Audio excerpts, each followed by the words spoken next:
The broken prize. The war had ended. The air was still full of smoke. Ships were leaving, soldiers were shouting, and dead machines lay broken on the ground. Everything was quiet now, except for the girl. She stood alone, covered in dirt and blood. Her clothes were torn, her arms were bruised, chains wrapped around her wrists like cold snakes. She was shaking, not from the cold, but from fear. Her name was forgotten. They didn't even ask. To the soldiers, she was just a prize, a spoil of war. "She's yours now," one officer said, throwing a metal key into a human soldier's hand. "Reward for bravery. Enjoy."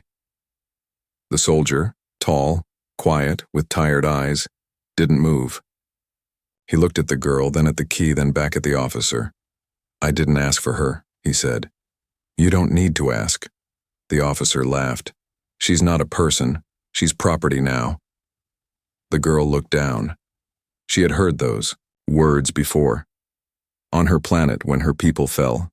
On the ships where they kept her locked. And now again, here. A human world. Another cage. The officer left. The soldier, his name was Daniel, stood in front of her, silent. He didn't smile. He didn't touch her. He just looked at her eyes. "Can you walk?" he asked quietly. She didn't answer. She didn't know if it was a trick. He waited. She nodded slowly. "Then come," he said. "Let's go." Daniel didn't take her to a prison. He didn't tie her up. Instead, he brought her to a small, quiet house on the edge of the military zone. There were no guards, no other soldiers, just him, and now, her. He opened the door and let her in. She walked slowly, afraid of traps. "You can stay here," he said. "This room is yours." The room had a small bed, a blanket, a chair, nothing else. "I don't lock doors," he added. She looked up, confused. "No chains?" He left the key on the table and walked away. That night, she didn't sleep. She sat in the corner of the room, eyes wide open. Waiting, listening. Any second, she thought, he'll come in. He'll want something. He'll do what the others did, but nothing happened. The next morning, a tray of food waited near her door. Still warm, water, bread, even some fruit. She picked it up with shaking hands. Was it poisoned? But she was too hungry to care. She ate. Later that day, Daniel came home. He looked tired, oil stains on his shirt, a wrench in his hand. A mechanic, maybe? He saw the empty plate and said, "I'm glad you ate." She stared at him. No words. He didn't ask her anything. Just nodded and went to fix something in the other room. Every day the same. Food, water, clean clothes. A quiet room. And no touches, no orders. But her fear didn't leave. Then, one night, it happened. She heard a sound. Loud voices outside. Footsteps. She rushed to the window and saw two drunk soldiers walking toward the house. They saw her through the glass and laughed. "Hey, that's the prize, right?" one shouted. Daniel opened the door and stepped out. "She's mine," the drunk soldier said. "Come on, let us borrow her." Daniel's voice was calm. "Go home." The other soldier pushed Daniel's shoulder. "You don't even use her. What's the point of having a prize if you don't enjoy it?" Before another word came, Daniel hit him. Fast. Hard. The soldier dropped. The other backed away. "You want to talk about using someone again?" Daniel growled. "Come back and I'll break your teeth." The two ran off into the night. The girl watched everything. She wasn't used to this. No one ever protected her. No one ever stood between her and pain. Daniel walked back inside, his fist bleeding. He looked at her, breathing heavy. "I'm sorry," he said. "I didn't want them near you." She still said nothing. But for the first time, she didn't feel like a slave. That night, she didn't sit in the corner. She lay on the bed. She even pulled the blanket over herself. Before sleep came, she whispered 4 words softly to herself. He didn't hurt me, and for the first time since the war ended. She closed her eyes and didn't feel afraid. Lyra didn't know why he hadn't touched her. That's what everyone else did. That's what they expected. Even she had expected it. But the man, Daniel, hadn't once looked at her the way others did, not with hunger, not with power, just quiet eyes like he was always thinking about something far away. Still, Lyra didn't trust it. Not yet. Every morning, food appeared outside her door. Simple, warm food. Nothing fancy, but always enough. Water, too. Sometimes even a clean cloth or extra blanket. She tried to stay silent, to keep the distance, but her eyes followed Daniel when he walked by. He never forced the door, never asked questions, never stared. One evening, she stepped out of the room quietly. She found Daniel in the kitchen fixing a small radio. His hands were dirty, his sleeves rolled up. He looked surprised to see her, but he didn't speak. He just nodded and pointed to the chair beside him. Lyra sat. They didn't say a word. After a while, she pointed to the broken radio. "Music?" she asked in a soft, broken voice. Daniel smiled a little. "Used to be. Now it's just quiet." She nodded slowly. Silence was something they both understood. That night, Lyra walked back to her room, but she left the door open a little. 2 nights later, she tried to leave. Not because she didn't like Daniel, but because she didn't know what freedom looked like. She had been trapped for so long she didn't believe kindness was real. So when the wind was strong and the street was dark, she stepped outside. Her heart pounded. Her breath was sharp. No one stopped her. She walked through quiet alleys past rusted signs and broken lights. She didn't know where she was going. She just ran. But it didn't take long. 3 men saw her, drunk, laughing, and full of ugly thoughts. They followed her into a side street. One grabbed her arm. "Where are you going, little prize?" He hissed. "You run from your owner?" Lyra's heart screamed in her chest. Her voice failed. She tried to pull away, but another man stepped in front of her. Then a shadow moved behind them. A hand grabbed the drunk's collar and yanked him back. Hard. It was Daniel. He didn't say a word. He didn't warn them, he just fought. Fists flew. One man dropped. Another ran. The last one swung wildly, but Daniel caught his arm and punched once, twice, until the man slumped against the wall. Blood on his knuckles, Daniel turned to her. She didn't run. She didn't cry, she just stood frozen, shaking.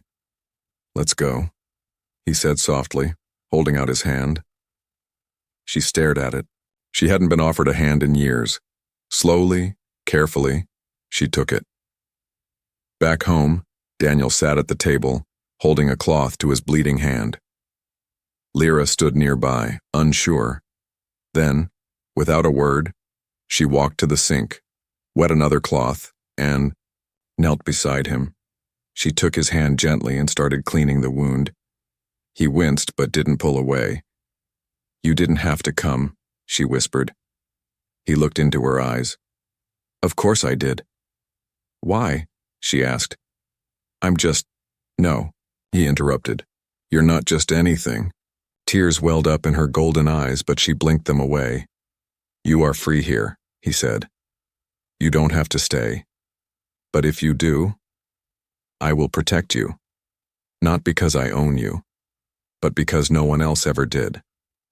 Lyra lowered her head. "I don't know what I am anymore," she said. "Not a slave, not free."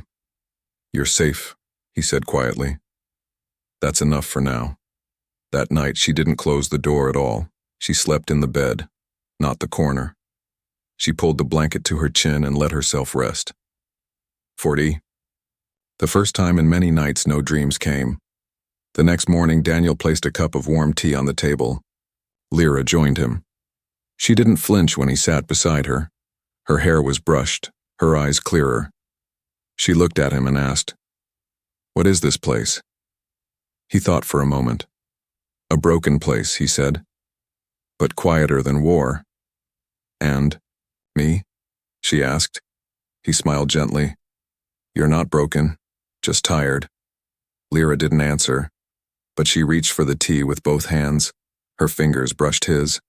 She didn't pull away, and for the first time she began to wonder, maybe she wasn't just surviving, maybe she was healing.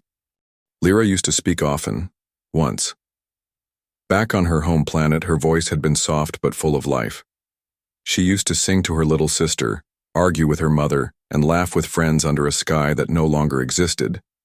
But now, her voice was like a broken string. Still there, but silent. Days passed in Daniel's home. Warm meals continued. Quiet mornings became routine. Sometimes they ate together. Sometimes they didn't speak at all. But there was a strange peace in the silence. She noticed things about him. He liked fixing machines. Old radios, broken lamps, engine parts spread across the table. His hands were always busy but gentle. His house was clean, but not perfect. It smelled like oil, metal, and sometimes tea. And he never asked her for anything. One evening, Lyra stood in the doorway and watched him work. She had been thinking for days about what he said. You're not broken, just tired. Those words stayed with her. She stepped closer. Why do you fix things that are already broken? She asked suddenly, her voice barely above a whisper. Daniel looked up, surprised. He hadn't heard her speak more than a few words at a time. He set the tool down slowly. Because broken doesn't mean useless, he said. It just means someone gave up too soon. She blinked. Those words hurt, in a strange, good way. That night, she stayed in the kitchen longer than usual. She told him her real name. Lyra. Not a number. Not a label. He smiled. That's a good name.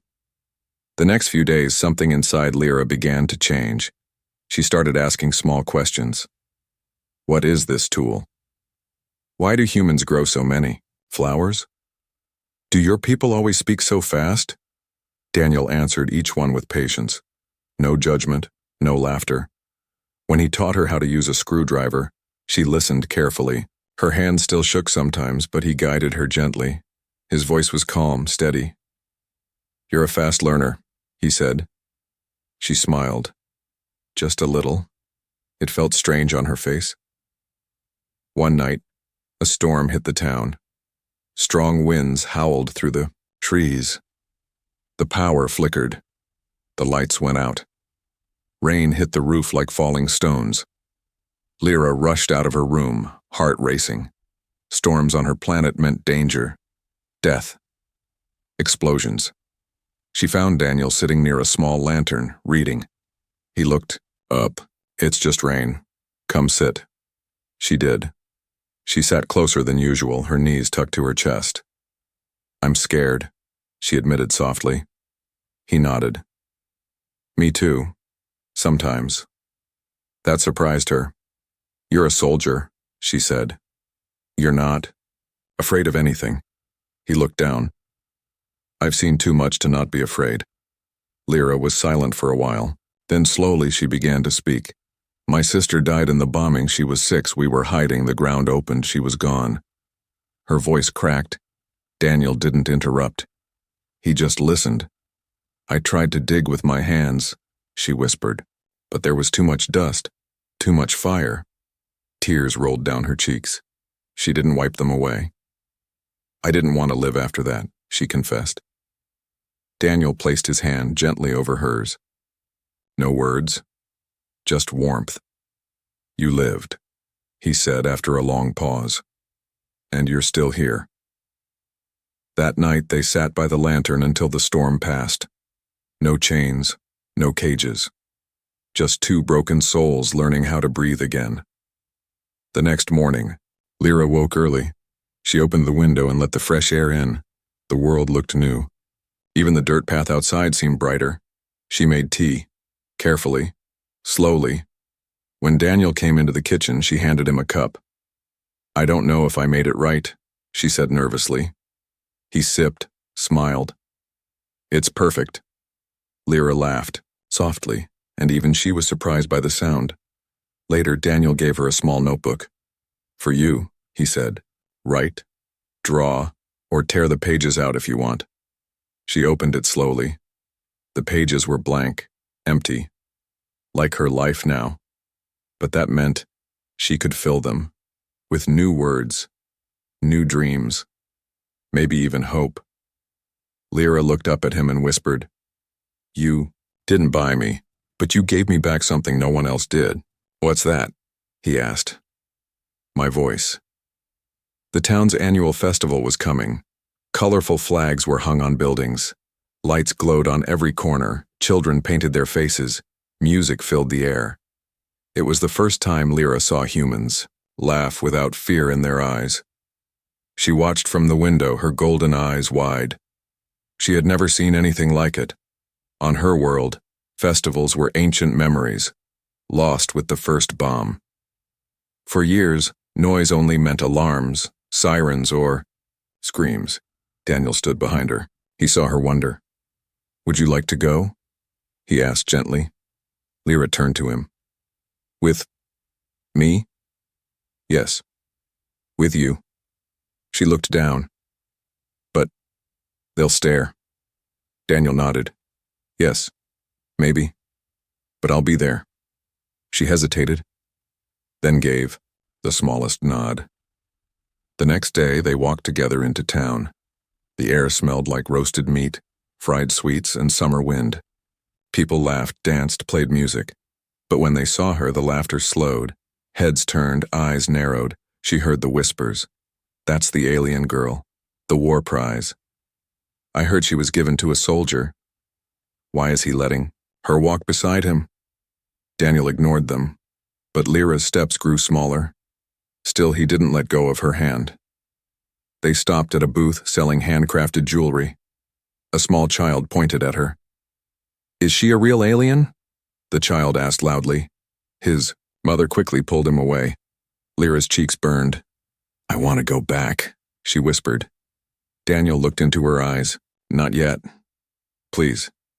He bought a bracelet, simple, with blue stones, and gently tied it to her wrist. "For courage," he said. She looked at it like it was made of gold.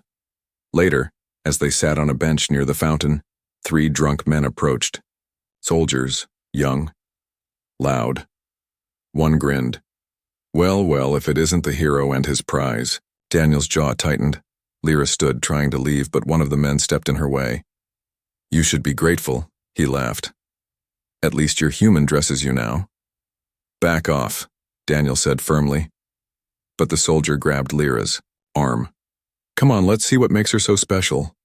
And then, without warning, Daniel hit him, hard. The soldier dropped, bleeding from his nose. The others lunged.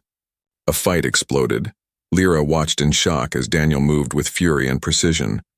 He didn't speak. He didn't stop. 2 against 1, and he didn't fall. A crowd formed. Gasps filled the air. When it was over, Daniel stood over them, chest heaving, knuckles bloody. Then he turned to Lyra. "You okay?" he asked. She nodded slowly, still shaking. The crowd whispered louder now. Some pointed, some looked angry, some looked ashamed. A shopkeeper stepped forward and handed Lyra a cloth for Daniel's wounds. "Thank you," she whispered. Her voice cracked. It wasn't fear this time. It was something else. Belief. They left the festival early. The ride home was quiet. When they reached the house, Lyra cleaned Daniel's wounds. "You didn't have to fight," she whispered. He looked at her, serious. "Yes, I did." "Why?" "Because you're not a prize." She looked away. Her eyes shimmered. "That's what they called me. But it's not what you are." She touched his hand. For the first time, not with fear, but with choice. "You didn't ask for me," she said. "But you protect me. You listen. You wait." "Why?" He paused, then answered softly. "Because you matter to me." Tears rolled down her cheeks, but she didn't hide them. "I thought I would die as someone's possession," she whispered. "But with you, I feel alive." Daniel said nothing. He didn't try to kiss her. He didn't rush. Instead, he gently wrapped his fingers around hers. "You don't owe me anything," he said. She leaned her head on his shoulder. "No," she whispered. "But I want to give something back. Because now, I know what kindness feels like." Outside, the festival lights still flickered in the distance. But inside the quiet house, something stronger than celebration was growing. Trust. The morning after the festival, the town was quiet again. Flags still waved in the breeze, but the laughter was gone. People whispered in corners. Some stayed silent when they passed Daniel's house. Others just looked down. Inside the small home, the air was still warm from the night before. Daniel stood in the kitchen making tea. Lyra sat at the table, her fingers gently tracing the blue stone bracelet he gave her. It had become a part of her now, a quiet reminder that she wasn't invisible anymore. She had barely slept. The way he fought for her, the way he never asked for anything in return. It stirred something inside her that she hadn't felt in years. She still didn't understand it completely, but it felt safe. Good. Daniel placed a cup of tea in front of her. "You didn't have to protect me," she said softly. "I wanted to," he replied. "I always will." Lyra looked at him. "But they still see me as a slave?" Daniel took a deep breath. "What do you see when you look at yourself?" She was quiet for a long time. "I don't know," she admitted. "Sometimes I still feel like I'm not real, like I'm just leftover. Something taken, something given." Daniel shook his head slowly. "You are not something. You are someone." He reached into a drawer and pulled out a small notebook. The same one he had given her days ago. He opened it to the first page and handed her a pen. "Write your name," he said. She hesitated. Her hand trembled. "I don't have one anymore." "Then choose one," he said. "One that belongs to you. Not to your captors, not to your past. Just you." She stared at the blank page. Memories flooded in, flashes of laughter, screams, her sister's hand slipping away under the rubble. Her old name was tied to so much pain. She couldn't go back to that, so she thought of the sky on her homeworld, how it looked before the war. Bright, golden, endless, she slowly wrote. "Lyra." Daniel smiled. "Lyra," he said softly. "It suits you." She blinked. "What does it mean?" "In my language," he said, "it's a word from the stars. It means hope." Lyra felt something tighten in her chest. Not pain, not fear.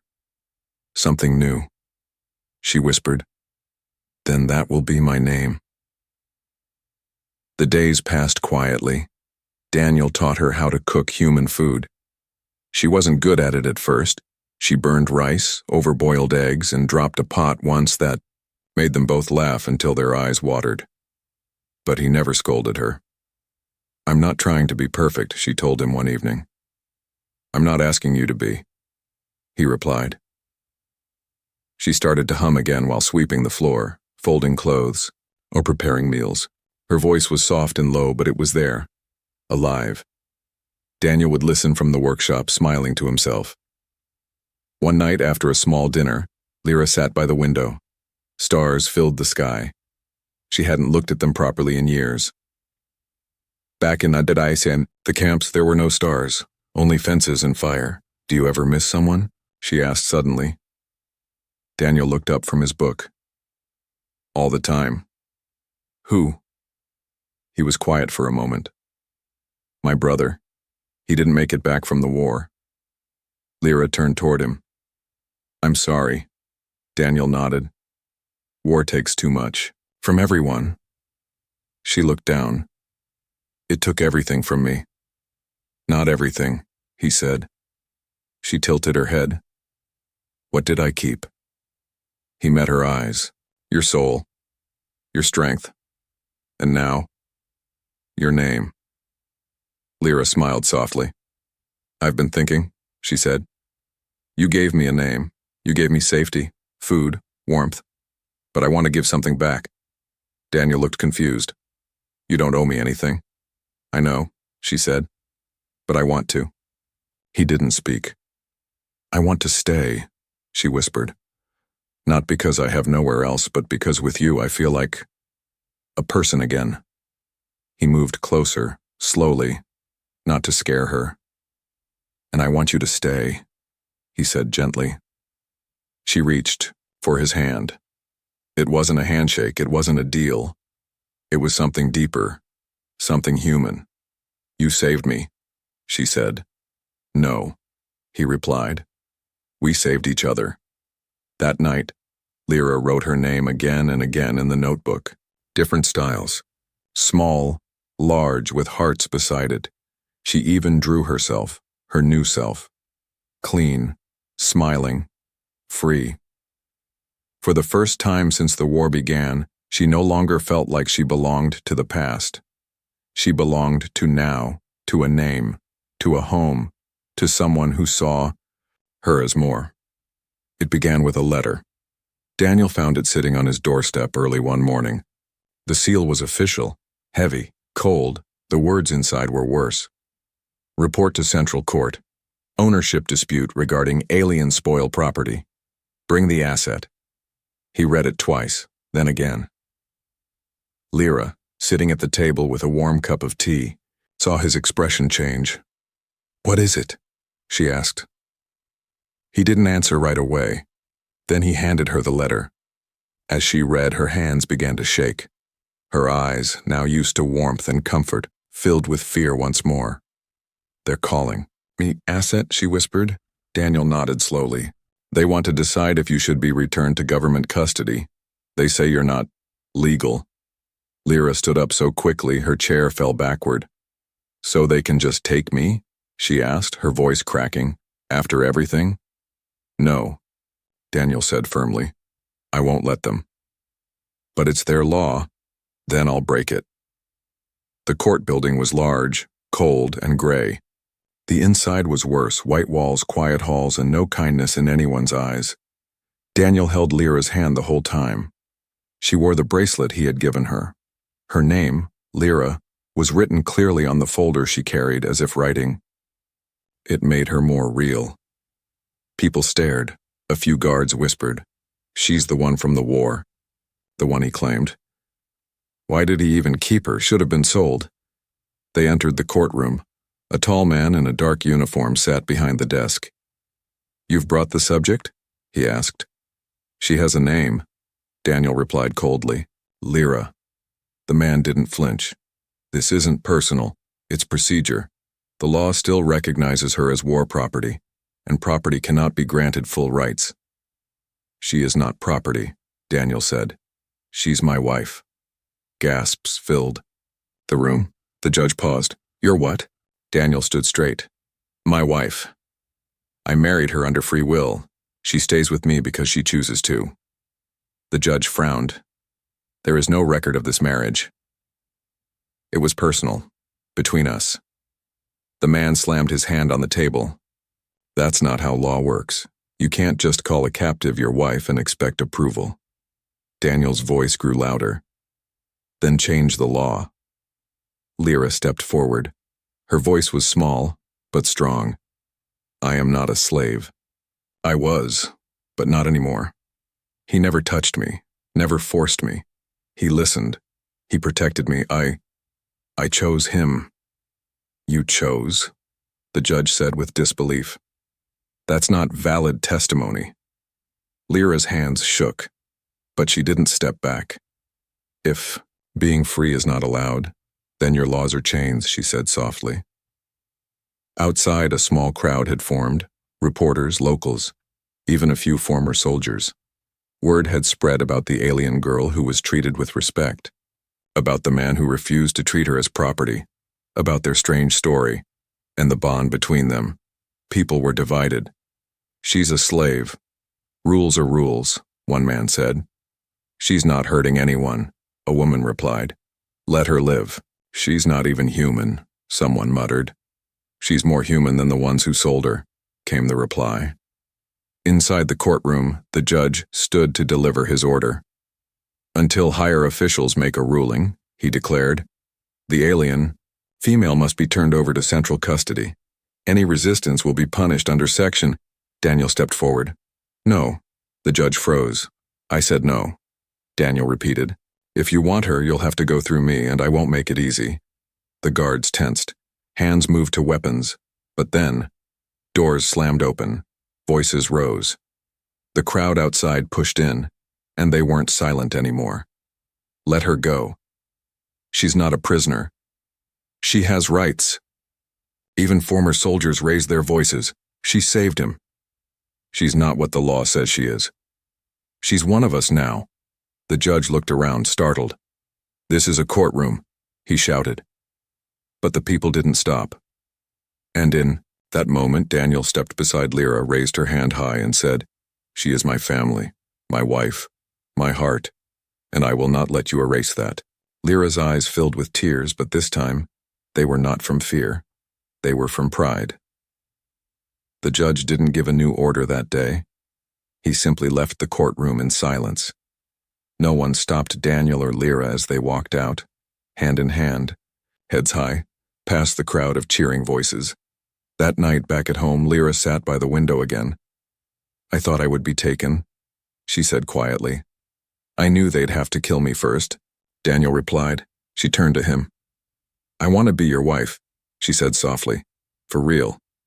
Not just in word, not just in defiance, but because I love you. Daniel's eyes softened. Then say it again, he whispered. I love you, she said. He took her hand and placed it over his heart.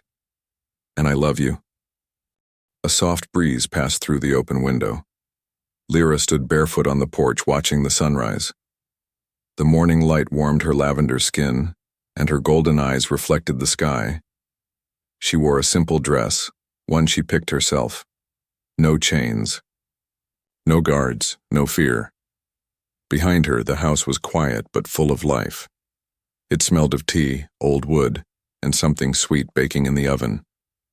Lyra had made it herself. She liked learning recipes now, she liked choosing, she liked waking up and knowing the day was hers. Inside, Daniel stirred awake. He stretched, walked into the kitchen, and found her tea already waiting for him on the table. She had done that every day since the court, since the world stopped seeing her as something taken and started seeing her as someone loved. He stepped outside and gently placed a kiss on her head. She leaned against him, quiet and smiling. I still think I'm dreaming, she whispered. You're not, he replied. You're my wife. Lyra smiled more. You say it so easily. Because it's true. Life didn't become perfect, but it became real. Some humans still stared when she went into town. A few shopkeepers stayed cold, but others greeted her kindly now.